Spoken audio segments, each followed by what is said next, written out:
მოგესალმებით მეგობრებო. როგორც აპარატებურება ფორუმი გვაქვს, რაც ნიშნავს, რომ ჩვენ შეგვიძლია კომიტეტის ხსნობა გავხსნათ. დღეს გვექნება ორი საკითხი, ფაქტობრივად ეს არის ერთი საკითხი და მეორე არის მისი თამდევი. მაგრამ მაინც როგორც ორ საკითხს ისე უნდა უყაროთ დღის ეს რიგში კენჭი, ესე იგი ეს არის საქართველოს მთავრობის მიერ წარმოდგენილი 2025 წლის სახელმწიფო ბიუჯეტის შესრულების წლიური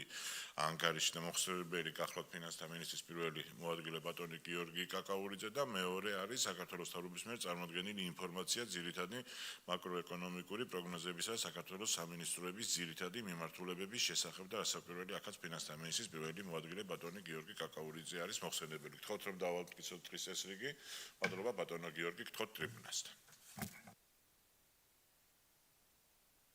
დიდი მადლობა, მოგესალმებით. თქვენ ესებათ ორივე საკითხს წარმოვადგენ და შემდგომში კითხვები, რომელი მიმართულებითაც იქნება, მზად ვარ თქვენს კითხვებს უპასუხო. დავიწყებ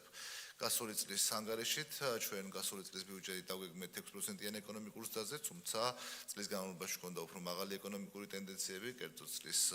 პირველ კვარტალში იყო 9.9%, მეორე კვარტალში 7.4%, მესამე და მეოთხე პროცენტი იყო შესაბამისად 6.4 და 6.7% და ჯამში მივიღეთ 7.5% ეკონომიკური რეალური ეკონომიკური ზრდის მაჩვენებელი. ამავდროულად ნომინალურ გამოხატულებაში ეკონომიკა გაიზარდა 12.4% და ჯამში მთლიანი შიდა პროდუქტის მაჩვენებელი განიცადა 104.598 მილიონი ლარის ოდენობით, ერთ სრულ მოსახლეზე 28,235 ლარის მოცულობით, ხოლო დოლარში გამოსახული იყო 10,296 დოლარი. ინფლაციის კუთხით გასულ წელს იყო საშუალო ინფლაციის მაჩვენებელი 3.9%, ხოლო წლის ბოლოს ინფლაციის მაჩვენებელმა 4% შეადგინა. საგარეო სექტორს რაც შეეხება გასულ წელს სავაჭრო ბრუნვა გაიზარდა 10.3% და 25.863 მილიონი დოლარი შეადგინა. აქედან ექსპორტი იყო 7.291 მილიონი დოლარი, რაც 11.2%-ით მეტია, ხოლო იმპორტის მაჩვენებელი იყო 18.572 მილიონი დოლარი, რაც 10%-ით მეტია გასული წლის მაჩვენებელთან შედარებით. ტურიზმის ნაწილში ჩვენ გვაქვს და როგორც ვიზიტორების, ასევე ფულადი ნაკადების კუთხით ვიზიტორების მოცულობა ჯამში იყო 6.856.000 საერთაშორისო ვიზიტორი, საიდანაც უშუალოდ ტურისტული ვიზიტორების რაოდენობა შეადგინა 5.521.000. რაც შეეხება ფულის ეკონომიკაში შემოსული თანხა, ქვეყნის ეკონომიკაში ტურიზმიდან იყო 4.690 მილიონი დოლარი, რაც დაახლოებით 6%-ით მეტია წინა წლის მაჩვენებელზე. ასევე გაზრდილია და 8%-ით არის გაზრდილი წმინდა ფულადი გზავნილების მაჩვენებელი 3.228 მილიონი დოლარი შეადგინა ჯამში წმინდა ფულადი გზავნილების მოცულობა. ინვესტიციების ნაწილიც გაზრდილი გვაქვს გასულ წელს 7.6%-ით გაიზარდა და ჯამში შეადგინა 1.688 მილიონი დოლარი, აქედან დიდი წილი 607 მილიონ დოლარზე მეტი მიიმართა საფინანსო და სადაზღვევო სექტორში. ნაერთი ბიუჯეტის რამდენიმე ძირითადი პარამეტრი პირველ რიგში შემოსავლებს მოგახსენებთ, ჯამში 100%-ზე მაღალი იყო, 100.7% იყო დაგეგმილი შემოსავლების შესრულება,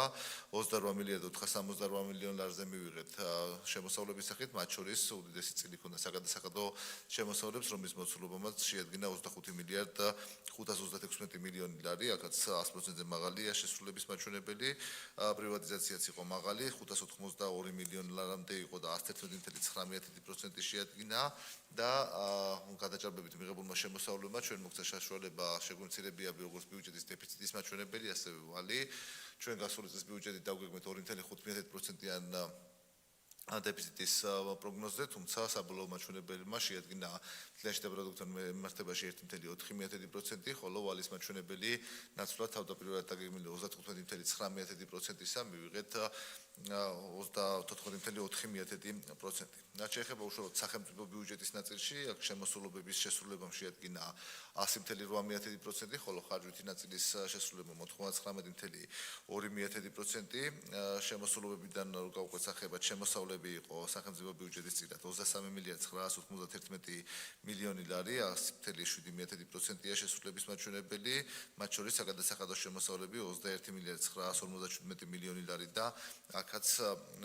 შესრულება 100%-ზე მაღალი გვაქვს.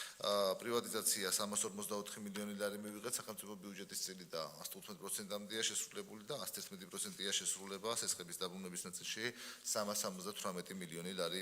მივიღეთ გასულ წელს. რაც შეეხება ვალების ნაწილს, გასუწეს საშინაო ფასიანი ქაღალდების გამოშვებით მივიღეთ 1.599 მილიონ ლარამდე, 902 მილიონ ლარს აღემატებოდა საერთაშორისო საფინანსო ინსტიტუტებიდან ანუ ეგრეთ წოდებული საინვესტიციო კრედიტებისათვის მაჩვენებელი და 596 მილიონი ლარი იყო ბიუჯეტის მხარდაჭერი კრედიტები. რაც შეეხება ვალების მომსახურებისა და დაფარვის ნაწილში, გასულ წელს საგარეო ვალდებულებებზე მიმართეთ 2 მილიარდ 77 მილიონი ლარი, ხოლო საშინაო ვალდებულებების მომსახურებასა და დაფარვაზე 953 მილიონი ლარი. ბიუჯეტის ხარჯვით ნაწილს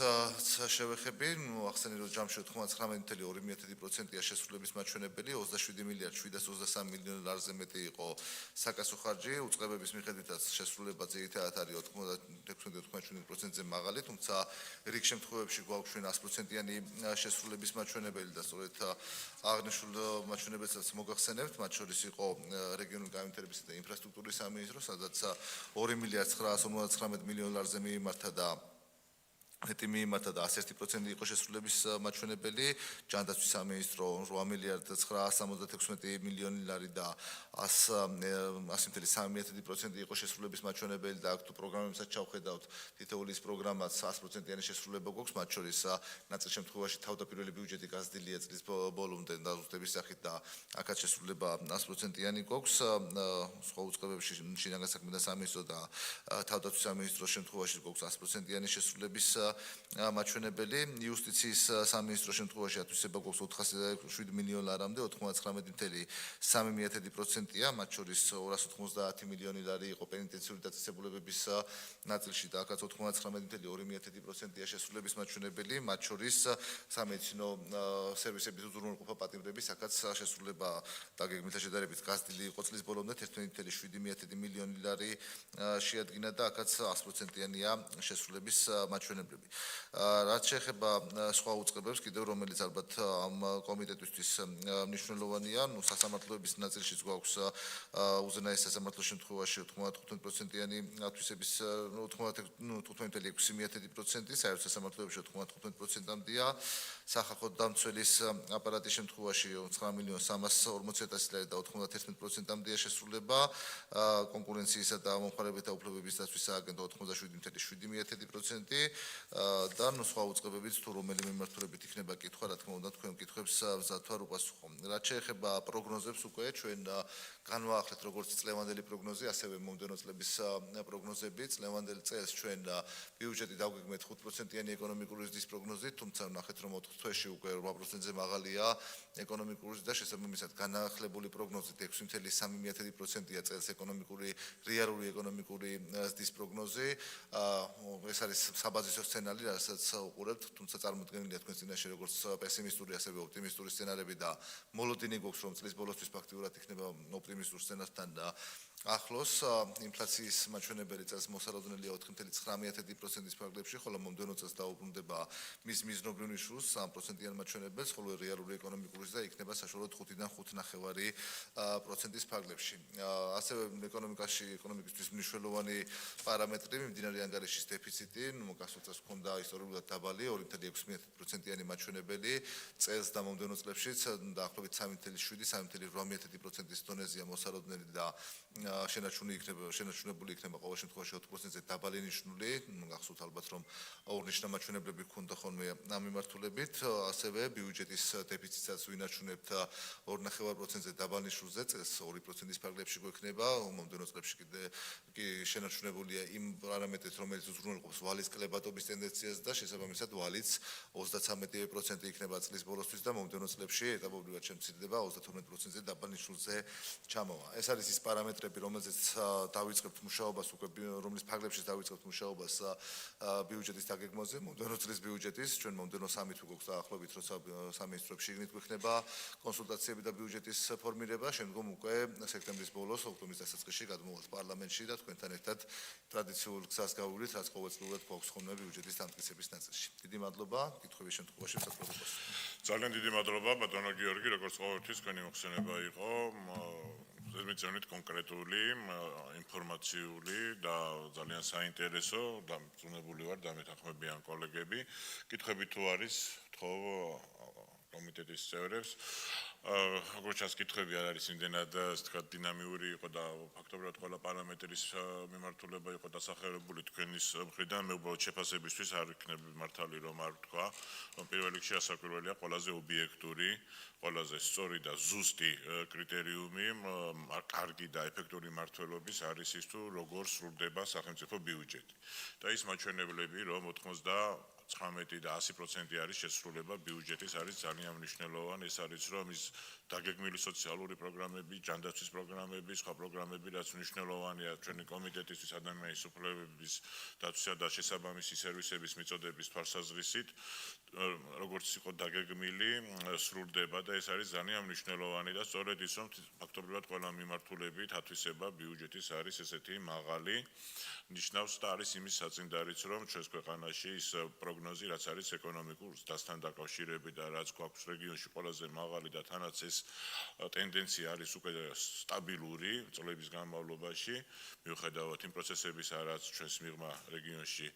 არსებობს არის ასევე რა თქმა უნდა დამსახურება სწორედ ჩვენი აღმასრულებელი ხელისუფლების ეფექტური მუშაობის ასე რომ ვისაც აინტერესებს სინამდვილეში აი ეს ობიექტური კრიტერიუმები პასუხობს ამ კითხვებს ყველაზე ზუსტად და ამომწურავად ასე რომ დიდი მადლობა საკითხი განხილული არის ეხლა გაქვთ კითხვა ქალბატონოს ერთად წარმოადგინა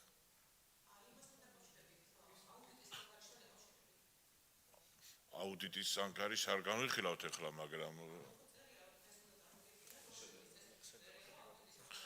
კარგით საბრძანეთ კითხვა მაშინ მოგისმენთ რასთან დაკავშირებითაც არ უნდა იყოს შეგვიძლია დასვათ კითხვა მადლობა ძალიან დიდი მადლობა ეს პრინციპში ეს კითხვა მაშინაც აგისვით როცა ბიუჯეტს წარმოადგენდით და აუდიტორის შეფასებაშიც და ანგარიშიც არის მითითებული და ეს არის სახელმწიფო საწარმოები, წამგებიანი სახელმწიფო საწარმოები და აქაც არის მითითებული რომ რეალურად ფისკალური რისკების ერთ-ერთი წყარო ეს არის. აქვე არის მითითებული კონკრეტული საკითხები, რატომაც არის ეს სახელმწიფო საწარმოებში, სახელმწიფო საწარმოებთან დაკავშირებით პრობლემა, რატო წარმოიქმნება, კონკრეტულად არის მითითებული, რომ დაფინანსების მოცულობა, მისი მიზნობრიობა მეტად უნდა იყოს განსაზღვრული, თქვენს ალბათ საკითხული გაქვთ და იცით და რამდენიმე წლის წინაც ითქმა ამის შესახებ, რომ რეფორმას დავიწყებთო, აი ამ წამგებიანი სახელმწიფო საწარმოების. თუ შეგიძლიათ მითხრათ, აი კონკრეტულად ამ მიმართულებით რა იგეგმება, რომ წლის ბოლოს ისევ ასეთი ტიპის შეფასება არ იყოს ამ 2026 წლის. ეს ერთი კითხვა, მეორე კითხვა ეხება ასევე ანგარიში წარმოდგენილ იმას პირდაპირ მითითებულ ხარვეს კაპიტალური ხარჯების საპროგნოზო და ფაქტობრივი მაჩვენებლების შორის რომ არის ასეთი ცდომილება აუდიტორი ამბობს რომ ეს არის ასე ვთქვათ დაგეგმვის პრობლემა საშუალო ვადიანი დაგეგმვის პრობლემა ამ მიმართულებით რას გეგმავთ რომ მსგავსი შეფასება არ იყოს კიდევ ერთი ასევე იყო მითითებული და პირდაპირ იყო მითითებული რომ ეს არის სისტემური ხასიათის ნაკლოვანება როცა ეხება პროგრამებს და იქ არის მითითებული და კონკრეტულად არის მითითებული რომ ქვე პროგრამებთან წარმოდგენილი ინფორმაცია არ არის ისეთი ფორმით რომ ეფექტიანობა ამ პროგრამების შეფასებული იყოს ამ მიმართულებით რა იგეგმება და რა თქმა უნდა ასევე თუ შეგიძლიათ გითხრათ როგორც აუდიტორი ამბობს 10 ძირითადი რეკომენდაცია იყო 5 იქიდან შესრულდა 5 შეუსრულებელია აი ამ 5 შეუსრულებელის შესახებ რა გეგმები გაქვთ ესეც თუ შეგიძლიათ გითხრათ დიდი მადლობა ბატონო გიორგი თქვენთებას დიდი მადლობა დავიწყებ რა თქმა უნდა ვიცნობ აუდიტის სამსახურის დასკვნას განხილული მაქვს აღნიშნული დასკვნა დავიწყებ საწარმოების რეფორმის ნაწილში თუ კარგად ნახავთ მათ არის მითითებული საწარმოები რომლის ხარჯიც მოხდა ზარალი ნუ ვიტყვით რომ წამგებიანია საწარმოები რომელიც არის გამოყოფილი ორი ძირითადი საწარმოა ეს არის გაერთიანებული წყარომარაგების კომპანია და არის მელიორაცია ჩვენ ამ საწარმოების ნაწილში ჯერ კიდევ რამდენიმე წელი მოგვიწევს კონდეს ზარალიანი გამომდინარე იქიდან საიდან მოდის ეს ზარალი ხომ ტარიფები არის ძალიან დაბალი ამ მიმართულებით და პლუს მეორე მიმართულება, რაც ინვესტიციებია საჭირო და ჩვენ დაახლოებით 2 მილიარდ ლარზე მეტის ინვესტიცია კიდე დაგეგვიდი, მაგალითად წყლის კომპანიის შემთხვევაში ეს იმისათვის, რომ წყალმომარაგების სისტემა საქართველოს მასშტაბით იყოს კარგი და სანამ ეს კომპანია არის ინვესტიციების რეჟიმში, მას ყოველთვის ექნება ზარალი, მიუხედავად მით უმეტეს იმისა, რომ ტარიფი რეგიონებში განსხვავებით თბილისის და თბილისში მოქმედი წყალმომარაგების კომპანიისა არის მნიშვნელოვნად დაბალი და შესაბამისად ვერ უზრუნველყოფს იმ ხარჯების არაზღაურებას და ამიტომ სუბსიდირება ხდება კომპანიის, რომელი ხარჯებიც აქვს საოპერაციო თუნდაც პლუს კიდე ინვესტიციის განხორციელების პროცესში ეს კომპანია იქნება მუდმივად ზარალიანი. თუმცა ზოგადად რეფორმის მიმართულებით მე შემიძლია უკვე გითხრათ, რომ გადაიდგა გარკვეული ნაბიჯები, მე ვსაუბრობ ამ შემთხვევაში რეფორმაზე, როდესაც ვსაუბრობთ, უნდა ვისაუბროთ განსხვავებულად სამთავრობო სექტორს მიკუთვნებული საწარმოების, ეს ფინანსთა მინისტრის ბრძანებით არის განსაზღვრული, ანუ სამთავრობო სექტორს მიკუთვნებული არის კორპორაციები ეგრეთ წოდებული. სამთავრობო სექტორს მიკუთვნებული საწარმოები არის ისეთი საწარმოები, რომელიც მეტწილად ბიუჯეტზეა დამოკიდებული. მაგალითად მუნიციპალიტეტებში კეთილმოწყობის სამსახურები, დასუფთავების სამსახურები და ასე შემდეგ. ესენი რეფორმის ფარგლებში ვერ იქნებიან, აქ შეიძლება როგორც უყუროთ, ისევე როგორც ნებისმიერ უწყებას, ნებისმიერ სამინისტროს და მათ იქნებათ ხარჯი გასაწევი და ეს ხარჯები ბიუჯეტიდან იქნება დასაფინანსებელი. რაც შეეხება კორპორაციებს, უკვე სადაც რეფორმის ნაწილია, აქ უკვე გადადგმულ ნაბიჯებს რაც შეეხება არის, რომ მნიშვნელოვნად შეიცვალა სპეცწესების ნაწილი, შესყიდვის სპეცწესი და უკვე წელს ყველა საწარმოს განსხვავებული სპეცწესები აქვს, შესაბამისად სპეცწესი ვრცელდება მხოლოდ ისეთ პროდუქტებზე და ისეთ შესყიდვებზე, რომლებიც უშუალოდ სპეციფიკიდან გამომდინარე სხვა სპეცწესის გარეშე შეუძლებელი ხდება გეოგრაფიულად ან ხელმისაწვდომობის კუთხით, ან შემთხვევაში ვრცელდება ჩვეულებრივი შესყიდვების კანონმდებლობა. ჩვენ უკვე ამ ზაფხულში, უახლოეს დაახლოებით 10 დღეში, შეიძლება თვის ბოლომდე მაქსიმუმ სამოქმედო გეგმას განვაახლებთ და მთავრობის მიერ იქნება დამტკიცებული, სადაც კონკრეტული ვადების მიხედვით იქნება გაწერილი საწარმოების რეფორმის ნაწილში, რომელი ქმედება როდის დასრულდება. ეს არის ერთი მიმართულება, რაც შეეხება საწარმოებს. მეორე ეკითხეთ თქვენ კაპიტალური პროექტების ნაწილში, პროგნოზირება კაპიტალური პროექტების არის და დაახლოებით 7%-ის ფარგლებში გვაქვს ჩვენ მთლიან შიდა პროდუქტთან მიმართებაში. ამ პროგნოზს მიუყვებით და როდესაც გრძელვადიანი დაგეგმაა, ჩვენ გვინდა რომ სწორედ აი ამ ნიშნულამდე იყოს, გამომდინარე იქიდან რომ ჩვენ გარკვეული ვალდებულებებიდან გამომდინარე მიმდინარე ხარჯები გვესდება, ეს არის სოციალური კუთხით და განათლების მიმართულებით და ასე შემდეგ ინფრასტრუქტურული პროექტების ნაწილში კლებულობს. გასულ წელს რაც იყო გარკვეული შეუსრულებლობები ინფრასტრუქტურის ნაწილში, ამასაც ჩვენ გასულ წელს ბიუჯეტის ცვლილებების დროსაც ვისაუბრეთ, ამიტომ მოხდა წლის ბოლოს გადანაწილება და მოხდა ის ცვლილებები, რაც პარლამენტის მიერ იქნა საბოლოოდ დამტკიცებული და უკვე წელს დიდი ნაწილი პროექტირებებისა, რამაც გამოიწვია გაყოფა პროექტირებისა და მშენებლობის სხვადასხვა კონტრაქტების ნაწილში, ეს წლის პირველ ნახევარში დასრულების ეტაპზეა უკვე და წლის მეორე ნახევარიდან გაცილებით აქტიური ტემპი უნდა იყოს უკვე ინფრასტრუქტურული პროექტების შესრულების, ასე ვთქვათ. მე ვერ დავარქმევდი მიუხედავად მოსაზრებას, სწორედ ახსენეთ თქვენ, რომ არის დაგეგმვის ნაწილი, დაგეგმვის არის უბრალოდ ცვლილება მოხდა თვითონ პროექტების განხორციელების პირობებში და ამიტომ იყო ჩამორჩენა გასულ წელს. სწორედ წინა წლებს თუ შეხედავთ, საკმაოდ მაღალი შესრულება ჰქონდა ინფრასტრუქტურულ პროექტებთან მიმართებაში. და შემდგომში თქვენ იყიდეთ პროგრამული ბიუჯეტის ნაწილი. პროგრამული ბიუჯეტი მნიშვნელოვანი კომპონენტია, თუმცა აი აქ ზუსტად თქვენი პარლამენტის მხარდაჭერა, თქვენი მხარდაჭერა თითოეული იმისი, რომელიც ბიუჯეტის შედგენის დროს არის განხილვები ხოლმე. ჩვენ როდესაც ვსაუბრობთ, ყოველთვის არის განხილვა ციფრების, რომ მე გამოდივარ და ვსაუბრობთ ვის დაემატოს, უფრო მეტი გამოყოთ აქ, მაგრამ არასდროს არ არის განხილვა და ძალიან იშვიათ შემთხვევაში არის ხოლმე, რომ პროგრამის შედეგებზე და ეს სწორედ მაშინ, როდესაც ბიუჯეტი იგეგმება, შესაბამისი უწყებების წარმომადგენლები როცა აქ არიან, ვისაუბროთ იმაზე, თუ რომ რა ინდიკატორები უნდა ქონდეს ამ თუ იმ პროგრამას, რა შედეგს უნდა მივახციოთ, რომ ვაფინანსებთ რაღაც პროგრამას. აი ამ მიმართულებით უკვე ბიუჯეტის დაგეგმვის დროს თუ გვექნება ჩვენ ესეთი განხილვები, რომ არა ციფრებზე, არამედ შედეგებზე ვისაუბრებთ, მაგ შემთხვევაში აი აუდიტის სამსახურის ეგ რეკომენდაციას, რომელიც არის პროგრამული ბიუჯეტის გაუმჯობესებაზე, იქნება გაცილებით უფრო ეფექტურად მიღწეული. წინააღმდეგ შემთხვევაში ფინანსთა სამინისტრო მეთოდოლოგიას წერს, ეუბნება როგორ უნდა იყოს ინდიკატორი, როგორ უნდა გაიზომოს ესეთვის ინდიკატორი, თუმცა ალბათ დამიჯერებთ, რომ ვერ იქნება ფინანსთა სამინისტროში სპეციალისტი ყველა დარგი, სადაც ყველა დარგზე შეიძლება ფინანსთა სამინისტროს შესაბამისი ინდიკატორები და შესაბამისი პროგრამის შედეგები განსაზღვროს. რაც შეეხება რეკომენდაციების შესრულებას, ჩვენ წარმოდგენილი გვაქვს ყოველთვის ბიუჯეტთან ერთად წარმოადგენთ ხოლმე რეკომენდაციების შესრულების მატრიცას და სამოქმედო გეგმას, ასე ვთქვათ, 5 უკვე შესრულებულია, დანარჩენი არ შესრულებული არა, შესრულების პროცესშია და შესაბამისად მივყვებით, ეს არ არის ბევრი თემა, მაგალითად იგივე პროგრამული ბიუჯეტი, ეს არ შეიძლება რომ ერთ წელში შევასრულოთ, ხო? ყოველწლიურად გარკვეული გაუმჯობესება, რა თქმა უნდა, გარკვეული გაუმჯობესება გვაქვს ბიუჯეტის დაგეგმაზე პარლამენტის აუდიტის ჯგუფმაც გარკვეული რეკომენდაციები მოგცა და ამ მიმართულებითაც უკვე აქტიურად მიდის მუშაობა იმისთვის, რომ მეთოდოლოგიები უფრო დავხვეწოთ, რომ მეტად ჩაერთვნო თითოეული უწყება თავიანთ არა მხოლოდ ბიუჯეტის პროგრამებზე, არამედ თავიანთ სამოქმედო გეგმების ნაწილშიც, რომ უფრო მეტად ბიუჯეტთან თავსებადი იყოს და თითოეულ ღონისძიებას, რასაც დაგეგმავენ, იმ ბიუჯეტიდან და იმ სამთავრობო სტრატეგიებიდან გამომდინარეობდეს, რომელიც დამტკიცებულია რიგ შემთხვევაში ბიუჯეტით, იმ შემთხვევაში მთავრობის დადგენილებებით. ვფიქრობ, ამომწურავად გაგცათ, გიორგი, პასუხი. ამიტომ ჩვენ შეგვიძლია უკვე დღეს ეს გასმოცემული საკითხები დავაყენოთ კენჭისყრაზე. საკითხი განხილულია. მადლობა კიდევ ერთხელ ბატონო გიორგი, თქვენ და ფინანსთა სამინისტროს თითოეულ თანამშრომელს, რომლებიც ესეთი მაღალი პროფესიონალიზმით ემსახურებიან ჩვენს ქვეყანას. მადლობა. მაშინ ასე კენჭისყრაზე ვაყენებ ჯერ პირველ საკითხს. საქართველოს მთავრობის მიერ წარმოდგენილი საქართველოს 2025 წლის სახელმწიფო ბიუჯეტის შესრულების წლიური ანგარიში და სახელმწიფო აუდიტის სამსახურის მიერ წარმოდგენილი მოხსენება საქართველოს 2025 წლის სახელმწიფო ბიუჯეტის შესრულების წლიური ანგარიშის შესახებ ვინ არის მომხრე? თუ არის ვინმე წინააღმდეგი? საკითხი მხარდაჭერილია და მეორე საქართველოს მთავრობის მიერ წარმოდგენილი ინფორმაცია ძირითადი მაკროეკონომიკური პროგნოზებისა და საქართველოს სამინისტროების ძირითადი მიმართულებების შესახებ. ვინ არის მომხრე? წინააღმდეგი თუ არის ვინმე? საკითხი დღეს ეს რიგით გათვალისწინებული საკითხები ამოწურულია კომიტეტის სტომას გასრულებლად გამოიცხადა.